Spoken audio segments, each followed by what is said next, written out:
Baiklah hadirin kaum muslimin wal muslimat rahimakumullah. Tibalah saatnya janji panitia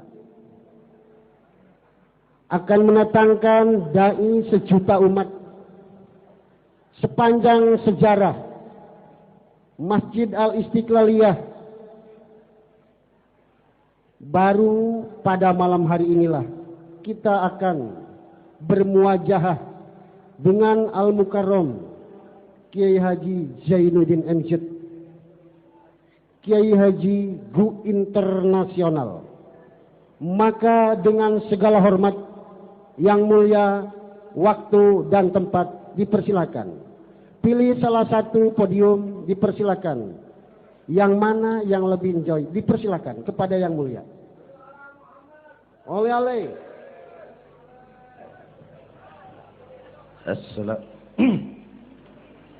Assalamualaikum warahmatullahi wabarakatuh.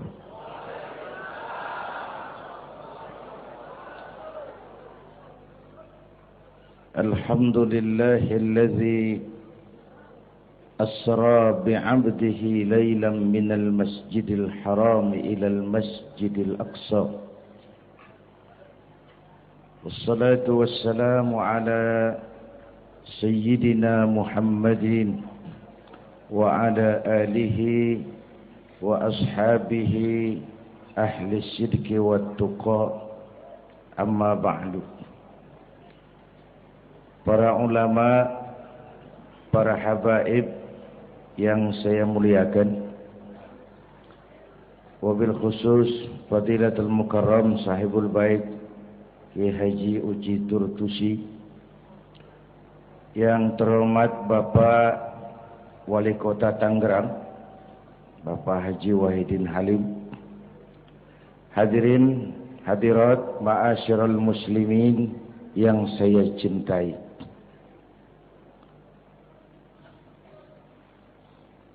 Pertama,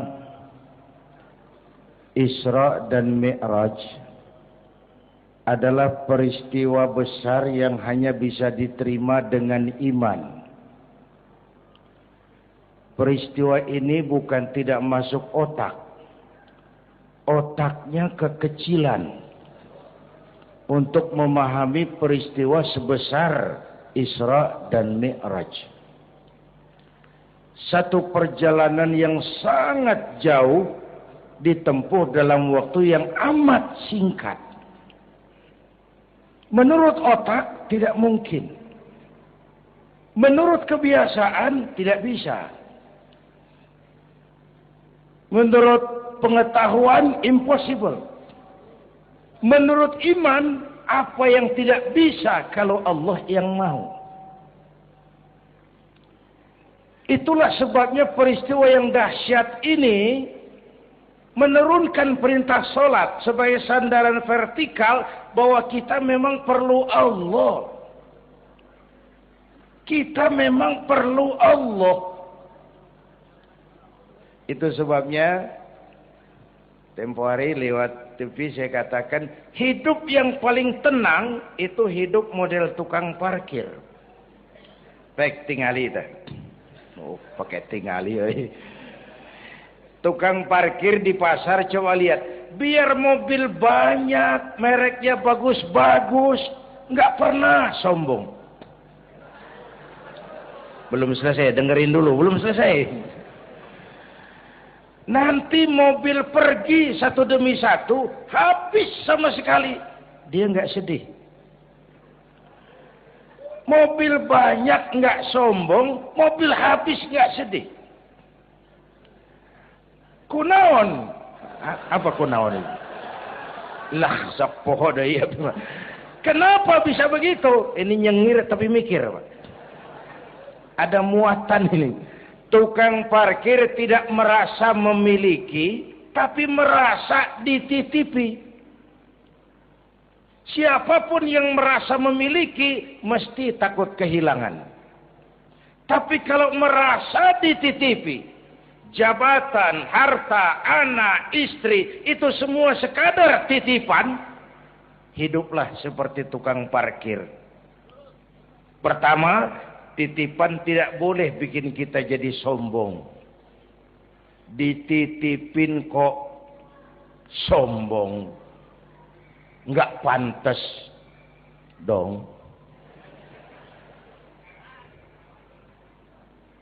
Pak Zainuddin titip mobil ya, silakan. Yang punya mobil pergi, saya petatang peteteng. Emangnya mobil kamu? Orang cuma nitip, dititipi kok sombong. Ada orang dititipi jabatan oleh Allah, sombong. Ada enggak? Ada enggak? Ada. Namanya Fir'aun. Tuh pejabat-pejabat sombong, anak buah Fir'aun semua.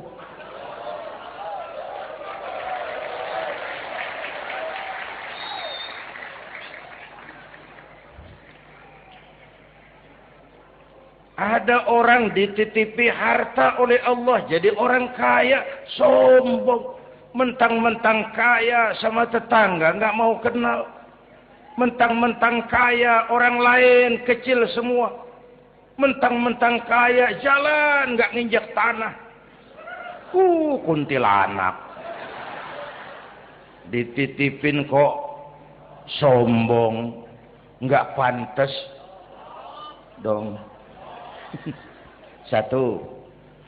Yang kedua, titipan harus dijaga baik-baik. Kalau tidak dijaga bisa rusak. Kalau rusak, yang nitip marah. Yang nitip marah. Pak, saya mau ngaji, titip sepeda motor. Silakan. Selesai pengajian, sepeda motor diambil, kaca spionnya pecah, knalpot hilang, bemper penyok. Marah nggak? Saya kan nitip, kenapa nggak dijaga? Apa bedanya? Allah nitip anak 3 orang di rumah kita, nggak dijaga. Yang satu mabuk, yang satu judi, yang satu ngerampok. Yang nitip marah. Allah nitip harta kepada kita, jadi orang kaya, supaya bantu pesantren, bangun rumah sakit, bantu yatim, tolong yang lemah, bela yang perlu. Pelitnya 17 setan. Yang nitip marah. Sudah nggak pakai dong. Sekarang yang makro. Allah titip Indonesia. Hai rakyat, ini Indonesia. Aku titip, kata Allah. Ini titipan mahal karena ditebus dengan keringat, air mata, darah, dan nyawa. Aku titip Indonesia. Ini negara besar. Buminya subur. Di bawah perut buminya ada gas, minyak, batu bara. Kekayaan negeri ini dikuasai oleh negara. Tapi harus digunakan bagi sebesar-besar kemakmuran rakyat. Itu amanat. Disalahgunakan, dikorupsi. Yang nitip. Ini kan musim din-din ini lagi nggak enak bulan-bulan ini nih. Nazarudin, Syarifudin, yang ceramah Zainuddin lagi ini.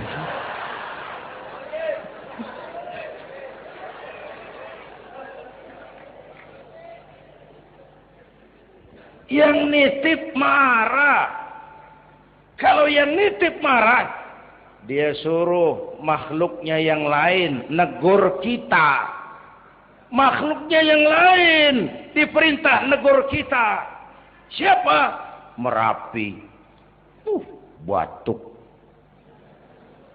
Bromo muntah, Semeru demam, Anak Krakatau menggigil, angin puting beliung, banjir di mana-mana, gempa, longsor, hujan es.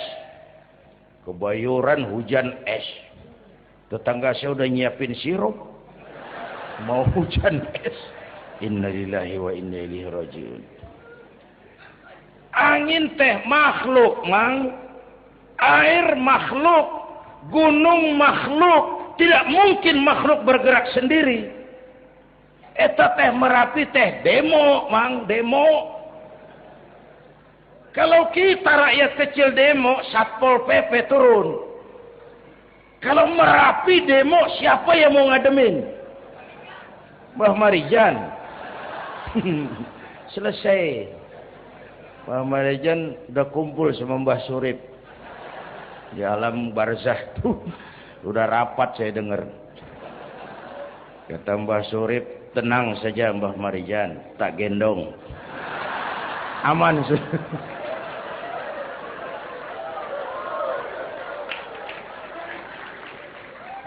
Apa artinya ini? Kita perlu Allah. Kita perlu Allah. 100 tahun kita bangun, selesai oleh gempa 5 menit. Itu Jepang negara maju, dihantam gempa, lumpuh. 9,2 Richter, belum selesai tsunami, gelombang laut 10 meter naik ke darat. Masih belum selesai, reaktor nuklir bocor, radioaktif gentayangan merenggut nyawa, terutama yang di Daiichi dan Fukushima. Fukushima tahu kan? Itu dari Cikupa ke kanan. Ya dekat-dekat situlah.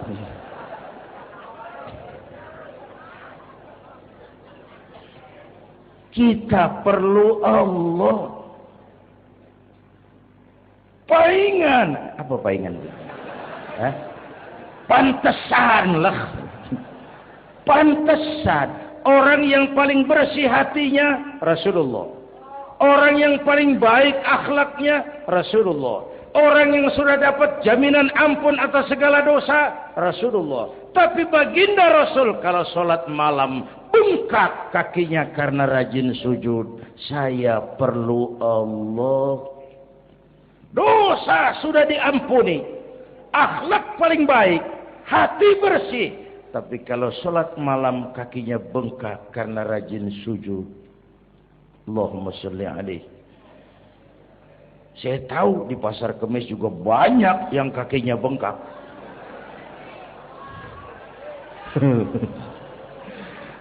Kita perlu Allah. Itulah sebabnya dengan Isra Mi'raj turun perintah sholat agar kita punya senderan. Saya senderan ke tiang, tiangnya roboh, saya jatuh. Saya senderan ke tembok, temboknya ambruk, saya jatuh. Saya senderan sama orang kaya, dia jatuh miskin, saya selesai. Saya senderan sama jenderal, dia pensiun, saya selesai. Tapi kalau saya senderan kepada Allah, Allah tidak akan pernah miskin. Tidak akan pernah berkurang kekuasaannya. Tidak akan pernah lumpuh dan seterusnya. Karena itu memperingati Isra Mi'raj, ayo dengan semangat memantapkan keimanan. Ini zaman entertain. Orang pada pinter bikin bungkusan. Hati-hati sekarang banyak minyak babi cap unta. Sekarang ini kiai sama dukun tipis bedanya. Tuh kalau muncul di TV kadang-kadang kita bingung, kiai apa dukun sih? Pemburu hantu pakai sorban. Ntar kiai gue suruh pakai helm. Atribut aja udah kacau sekarang. Ini zaman entertain, orang pandai bikin bungkusan. Maka kembali kepada ajaran agama, kita harus disiplin. Semua konsep agama muaranya disiplin. Syahadat, apa? Disiplin akidah. Saya bersaksi tidak Tuhan selain Allah. Kalau begitu, saya tidak akan menyembah kecuali hanya kepada Allah. Saya tidak akan menyekutukannya dengan sesuatu pun. Lalu, saya bersaksi Nabi Muhammad utusan Allah. Kemudian, Nabi terakhir. Lalu, tidak ada Nabi sesudah beliau. Harga mati, titik. Disiplin. Berapa kali kita sudah dibohongi Nabi pandemi palsu? Mulai dari Ahmad Musaddiq ya, pelatih badminton jadi nabi. Innalillahi wa inna ilaihi raji'un. Dapat wahyu di Bogor. Padahal di Bogor biasanya orang dapat talas itu. Dapat wahyu. Ditangkap polisi 4 tahun dihukum. Selesai dia rancai kek Bandung. Namanya Zayuti, tukang cukur. Ngaku dapat wahyu jadi nabi lagi. Dan anehnya ada aja yang ikut. Selesai lalu pindah ke Jakarta, Lia Edan. Ngaku Jibril. Ditangkap di polisi, dihukum 2 tahun. 3 bulan lalu sudah bebas. Ditangkap, paling hebat polisi kita itu. Bukan cuma teroris, Jibril. Di mana di dunia ada polisi nangkap Jibril kalau bukan?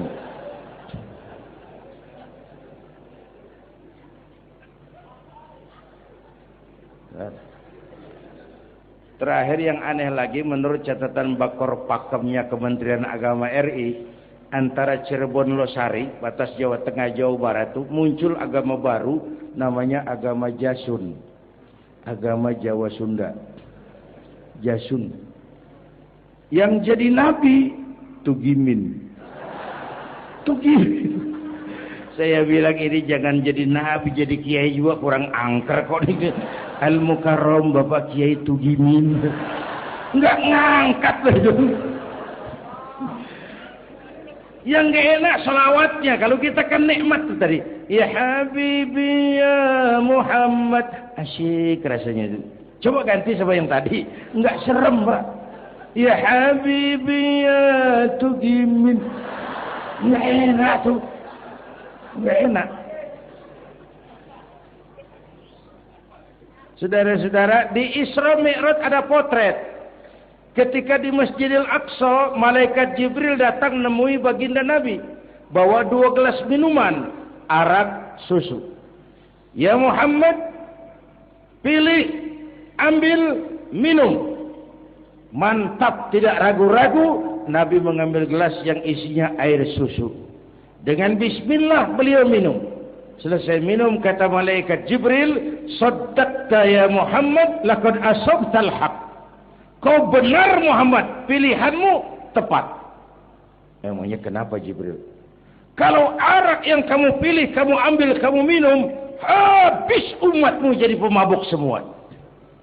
Ini potret, Pak.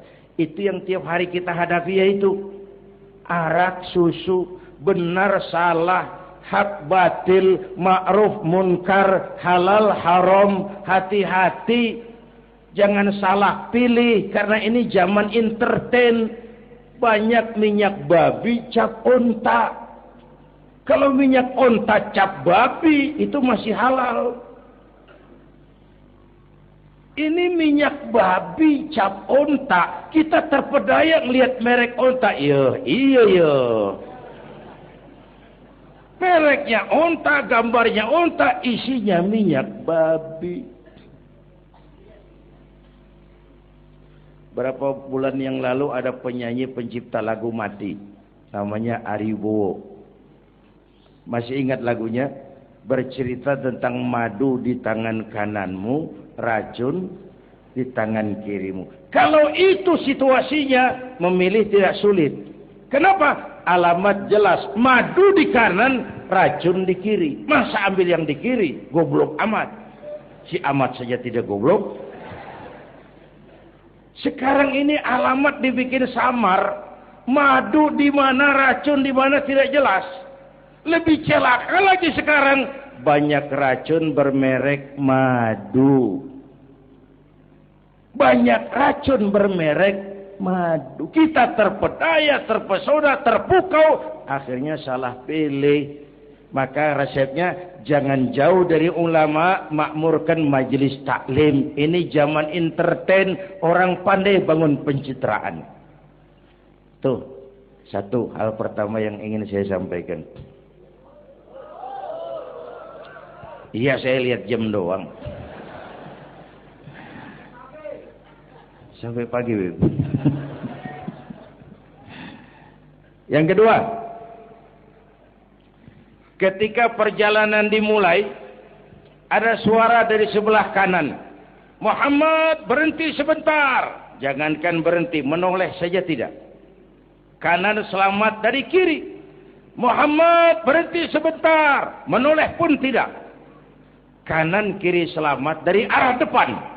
Ada perempuan tua, pakaiannya menyolok, lipstiknya tebal, nenek-nenek pakai blue jean.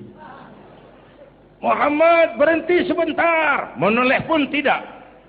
Sudah lewat, kata malaikat Jibril, untung kamu tidak menoleh Muhammad. Kenapa Jibril? Panggilan kananmu Yahudi. Kalau kamu menoleh, umatmu cenderung Yahudi. Panggilan kirimu Nasrani. Kalau kamu menoleh, umatmu gandrung kepada Nasrani. Itu perempuan tua dengan pakaian menyolok, itu dunia Muhammad. Dunia teh sudah tua, tapi karena dipoles, dibangun, dipoles, dibangun, dibangun, dipoles, orang nggak terasa kalau dunia sudah tua. Berebut harta, berebut warisan, sama juga berebut nenek-nenek. Makan habisin. Ini perjalanan, ini pun potret. Panggilan Yahudi, panggilan Nasrani, panggilan dunia, materialisme, hedonisme, berat sekarang ini. Berapa malam lalu saya masuk Serpong. Saya senang lihat Serpong berubah jadi kota satelit. Bangunannya bagus-bagus. Saya telisik, sekolahnya Don Bosco, Santa Maria, Santa Ursula. Gerejanya, mbahnya gereja dibangun di pojok. Serpong. Awas panggilan Nasrani. Saya masuk Bekasi, Sukma Jaya. Sekolahnya Yayasan Penabur. Mulai dari TK sampai perguruan tinggi. Gerejanya besar. Awas panggilan Nasrani. Bahkan di Karawang mereka sudah bangun kuburan mahal. San Diego. Ada teman saya pengusaha bikin pesen kuburan 200 meteran, itu 5 miliar. Karena tanahnya berbukit, bergunung, indah, dan malaikatnya rada baik. 5 miliar.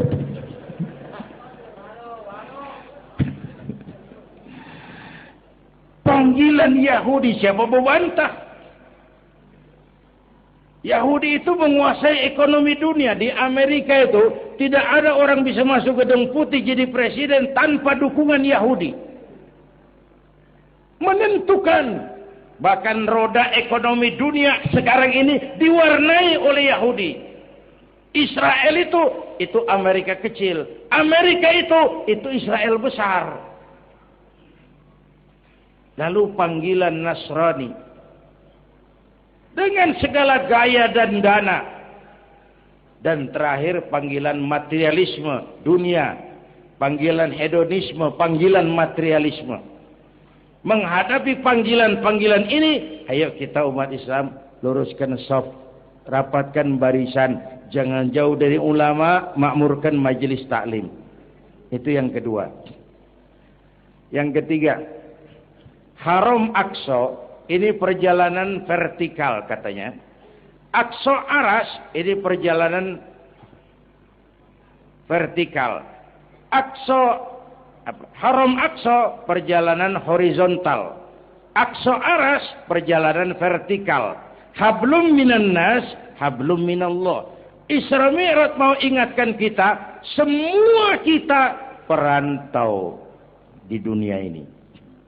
Perantau harus pulang. Orang yang selesai merantau di dunia disebut telah pulang ke rahmatullah. Kenapa pulang? Perantau, nggak boleh netep. Bodoh kalau ada perantau, tahu perantau, tapi nggak pernah mikirin pulang. Dan saya mau bilang, orang pulang sebenarnya enak. Ayo contoh beberapa soal etimologis. Waktu SD dulu ada pelajaran yang kita nggak suka, gurunya galak. Pas pelajaran dia pengumuman, Bapak guru tidak masuk sekolah, anak-anak boleh pulang. Seneng nggak? Seneng nggak? Kenapa seneng? Karena boleh pulang. Orang pulang seneng. Contoh lagi. Lebaran masyarakat pulang mudik. Senang enggak? Kenapa senang? Pulang. Orang pulang senang. Sekarang selesai hidup di dunia, kita pulang kepada Allah. Senang enggak? Ragu-ragu. Mau bilang senang takut besok. Gitu. Mestinya senang dong pulang.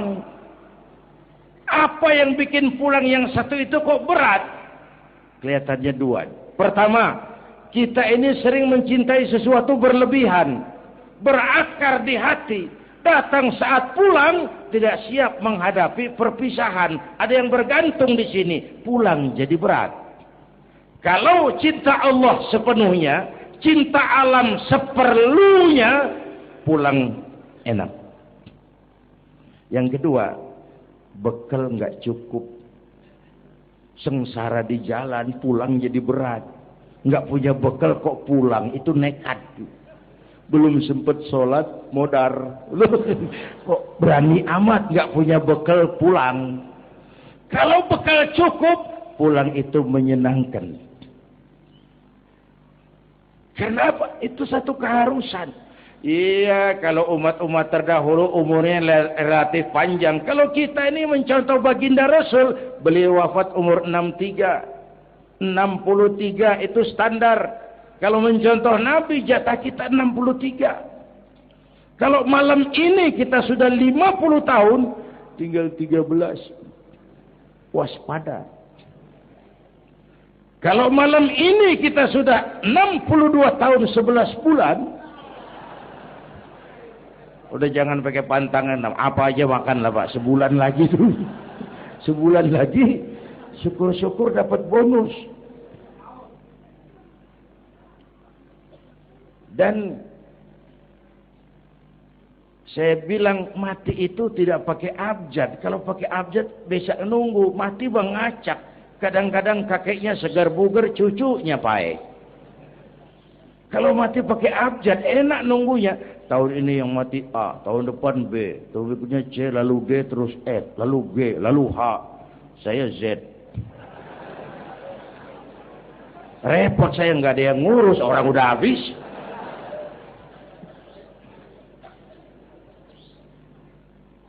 Bapak Ibu hadirin, malah aneh. Jam 6 pagi sopirnya mati. Jam 10 siang, 4 jam kemudian Mbah Suripnya yang mati. Sebelum mati dia pesan sama teman saya W.S. Rendra, Mas, saya kalau mati tolong dikubur di bengkel teater Depok. Monggo, dikubur sama Rendra sih. Belum seminggu Rendranya ngikut, mati. 1 bulan sebelum Rendra, lebih dahsyat lagi, Michael Jackson mati. The King of Pop, Raja Pop dunia, mati. Apalagi penyanyi keroncong, lebih mati lagi. Ada hidup sesudah mati, ada akhirat sesudah dunia. Semua kita perantau, dan perantau harus pulang. Bapak Ibu hadirin yang saya hormati, oleh karena itu, dengan semangat itu, ayo kita tingkatkan ibadah kepada Allah Subhanahu. Penutup, Isra Mi'raj itu filter. Setelah terjadi peristiwa itu kelihatan. Yang beriman makin mantap. Ini golongan Abu Bakar Siddiq. Yang kafir makin kurang ajar. Ini golongan Abu Jahal, Abu Lahab, Abu Sufyan, dan abu-abu lain kumpul di situ. Yang ragu-ragu kafir lagi. Ini kristalisasi. Maka dengan memperingati Isra Mi'raj ditambah dengan semangat sholat berjamaah, ayo kita jaga kesatuan, persatuan, kerukunan, dan kekompakan. Bapak Ibu hadirin yang saya hormati, saya bersyukur walaupun belum pernah hadir, tapi saya tahu tiap minggu pagi pengajian Kiai Uci ini dibanjiri oleh jamaah. Alhamdulillah, kita doakan beliau diberikan kekuatan. Dan pengajian jalan terus sampai kira-kira kiamat, kurang seminggu. Jangan sampai kiamat lah, ngeri. Saudara-saudara, itu yang kita perlukan sekarang.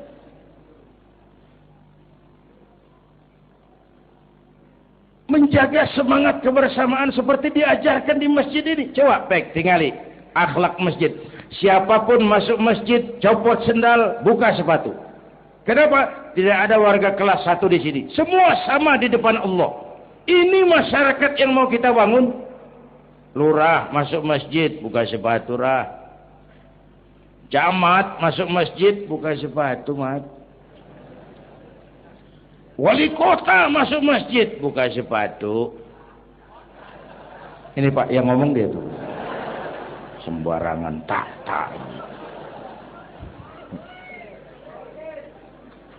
Gubernur masuk masjid, buka sepatu nur. Presiden masuk masjid, buka sepatu den. Ini masyarakat yang mau kita bangun. Kan keadilan di negeri kita ini masih mahal. Hukum masih sering seperti pisau, tajam ke bawah, tumpul ke atas. Kalau yang kecil salah, hukum cepat-cepat ditegakkan. Yang besar salah, cicing wae, pura-pura tenyaho. Itu yang melukai rasa keadilan. Bapak Ibu hadirin yang saya hormati, itu yang melukai rasa keadilan. Kalau mau lapor kehilangan ayam, itu harus jual kambing. Ingin menang berperkara, jual sapi. Ngurusin ayam hilang kok jual kambing, jual sapi. Itu harga keadilan yang harus kita bayar. Karena itu ke depan, belajar dari sejarah. Kita bukan cuma perlu pemimpin pinter, tapi juga benar. Malahan lebih baik benar enggak tapi pintar, ketimbang pintar tapi enggak benar. Capek dibohongi pemimpin yang cuma pintar tapi enggak benar. Disuruh ngurus beras, malah nimbun beras. Disuruh ngurus laut, jadi bajak laut. Disuruh ngurus hutan, rame-rame jadi orang hutan. Gitu. Kita rindu munculnya sosok-sosok macam Umar bin Abdul Aziz. Punten nih. Itu Umar bin Abdul Aziz waktu terpilih jadi khalifah, yang pertama diucapkan inna lillahi wa inna ilaihi raji'un. Terpilih jadi presiden, bukan alhamdulillah, inna lillah. Pagi dilantik, malam pesta. Pesta apa? Dangdut? Enggak. Pesta air mata. Di mana? Di mihrab dalam masjid, sujud sambil berlinang air mata. Istrinya tanya, "Bang?" "Iya sayang." "Oh, udah dengerin aja, orang improvisasi." "Iya sayang." "Abang kan sekarang jadi khalifah." "Kenapa nangis, Pak?" "Itu Fatimah, itu sebabnya saya nangis karena saya dipilih aklamasi secara sebagai khalifah. Setelah jadi pemimpin yang terbayang oleh saya, yatim piatu yang merintih kelaparan, janda-janda tua yang perlu bantuan, rakyat saya yang belum bisa menemukan haknya secara wajar, saya takut saya zalim kepada mereka. Saya nangis mohon pertolongan Allah." Pagi dilantik, malam pesta, tahajud. Esok harinya karena pemimpin baru, banyaklah pejabat-pejabat gubernur cari muka. Namanya presiden baru, ada yang kirim emas, pakaian mahal, berlian, mutiara, dikumpulkan sama istrinya. Umar tanya, "Fatimah?" "Iya bang." "Banyak hadiah yang kau terima?" "Banyak bang, intan, berlian, mutiara, emas." "Kau senang?" "Saya senang bang." "Oke, kalau kau senang itu hadiah intan, berlian, mutiara, kumpulkan sebanyak-banyaknya dan besok kita cerai. Tapi kalau kau sayang saya, itu hadiah intan, berlian, mutiara, jual. Uangnya masukkan baitul mal untuk ngurus rakyat kita." Apa jawab istrinya? Istrinya pun istri beriman, gak mentang-mentang istri pejabat lalu ikut-ikutan borong proyek suaminya. Kata Fatimah, "Abang?" "Iya sayang." "Apalah artinya intan berlian tanpa engkau di sisiku bang?"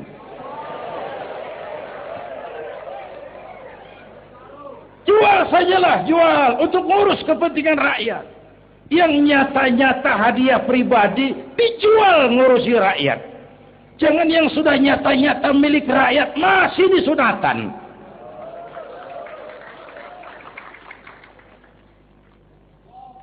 Yang antik lagi. Satu malam beliau kerja di kamar. Pakai lampu templok. Nulis. Datang seorang tamu. Assalamualaikum ya Amirul Mukminin. Waalaikumsalam. Silakan duduk. Ada apa? Enggak, cuma mau ngobrol. Ngobrol. Urusan pribadi khalifah, kita kan teman lama. Oke, baik. Beliau berdiri, lampunya dipadamkan. Ditiup, mati. Gelap kamar. Ayo kita ngobrol. Tamunya heran. Ya khalifah. Iya. Kita kan mau ngobrol. Iya. Kenapa lampu dimatiin? Begini, Mas. Mau tamunya dari Jawa waktu itu. Dengerin aja kenapa sih? Gini lah Mas. Tadi waktu sampean datang tuh. Kan sampean lihat saya lagi kerja. Iya. Saya kerja tadi ngurusi rakyat. Tentu. Saya kan pakai lampu. Memang. Lampunya kan pakai minyak. Pasti. Minyaknya kan beli. Iyalah. Belinya pakai uang. Tentu. Uangnya uang rakyat. Kita mau ngobrol urusan pribadi. Nggak usah pakai minyak rakyat Mas. Ayo ngobrol sampai subuh ini. Kalau yang kecil saja orang sudah berhati-hati. Apalagi menghadapi urusan yang jauh lebih besar ke depannya. Bapak Ibu hadirin yang saya hormati. Oleh karena itu. Kita memerlukan semangat kebersamaan. Walaupun tidak harus selalu bersama-sama. Ini adalah potret terakhir. Baginda Nabi di awal-awal perjuangan didampingi 5 figur utama. Pertama, Nabi punya Sayyidina Abu Bakar Siddiq. Ini sahabat merangkap mertua. Orang tua bijaksana, tempat Nabi tukar pikiran. Kampung itu enak kalau ada yang dituain. Yang kedua, beliau punya Umar bin Khattab, Al-Futuhat Al-Islamiyah. Imam tapi jenderal, jenderal tapi imam. Gagah, berani untuk Islam. Selesai? Belum. Yang ketiga, Nabi punya Utsman bin Affan. Pengusaha tapi santri, penyandang dana. Umat akan maju kalau banyak punya Utsman. Yang keempat, Nabi punya Ali bin Abi Thalib. Tokoh muda, tapi intelek. Yang kelima, beliau punya Khadijah binti Khuwailid. 5 figur utama, bahu-membahu, membantu perjuangan Nabi. Begitulah kita berjuang.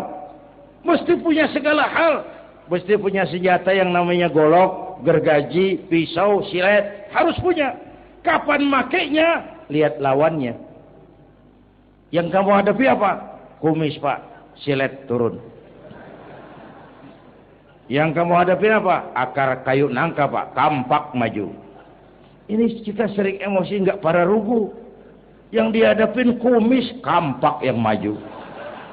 Urusan nggak selesai, bibir bongkar, Pak. Anak-anak muda nggak cukup dibakar emosinya. Berani harus, nekat jangan. Berkorban siap, konyol nanti dulu. Mati syahid, ayo. Mati sangit, jangan. Berani sama nekat tipis loh bedanya. Berani harus, nekat jangan.